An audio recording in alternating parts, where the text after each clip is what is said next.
কিছু 97 রান শতকের থেকেও বেশি দামি। এই কথাটা যে বলেছিল 2011 ওয়ার্ল্ড কাপের পর, সে একদমই ঠিক বলেছিল।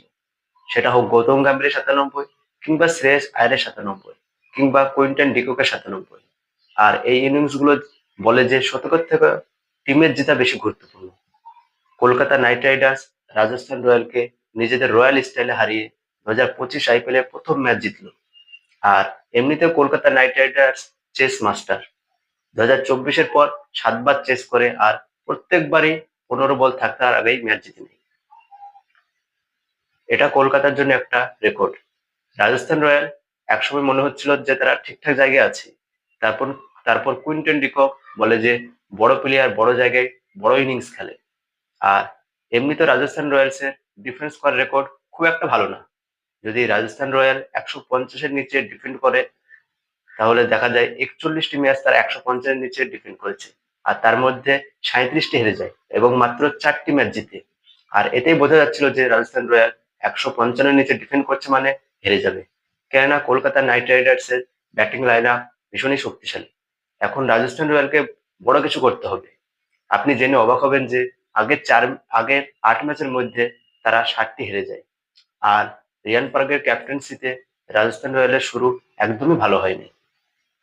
আজ কথা বলবে সেই প্লেয়ারে যে এই ম্যাচটা পরিবর্তন করেছে, একতরফা করেছে। তার নাম কুইন্টন ডিকক। যে ফর্ম নিয়ে এসেছে, যেভাবে খেলেছে, তাতে কলকাতার ভীষণই ভালো। আর তার ওপেনিং করতে আসা, টাফ সিচুয়েশনে ভালো ব্যাটিং করা, 97 নট আউট থাকা, 8টি 4, 6টি 6, এটাই বলে যে তার আশেপাশে কেউ নেই। সে এখন best opener Kolkata Knight Riders এর জন্য। প্রথম দিকে কলকাতা একটু ফেসেছিল, মইন আলী ব্যাট থেকে রান আসেনি, আজিঙ্কা রাহানের ব্যাট থেকে সেরকম কোনো রান আসেনি। কিন্তু তারপর কুইন্টন ডিকক সম্পূর্ণ ম্যাচ চেঞ্জ করে দেয়। 152 রান চেস করতে গিয়ে 97 রানের একটা দুর্দান্ত ইনিংস খেলে এবং 17.3 ওভারে এই ম্যাচটি জিতে নেয়। কুইন্টন ডিকক অলমোস্ট চতুর্থ প্লেয়ার হয়ে গেছিল কলকাতা নাইট রাইডার্স এর হয়ে, যে সেঞ্চুরি করছিল। কিন্তু একটুর জন্য আর হলো না। ঠিক আছে, কিছু কিছু 97 শতকের থেকেও বেশি দামি। আর কুইন্টন ডিককের এই ইনিংস সেই সব লোকেদের জবাব দিল যারা বলছিল যে কুইন্টন ডিককে খেলানো উচিত না। ইন্টারন্যাশনাল থেকে সে অবসর নিয়ে নিয়েছে, অনেকদিন খেলার মধ্যে নেই, আউট অফ ফর্ম, একে খেলানো উচিত না। কিন্তু কুইন্টন ডিকক সমস্ত সমালোচকের উত্তর দিয়ে দিয়েছে।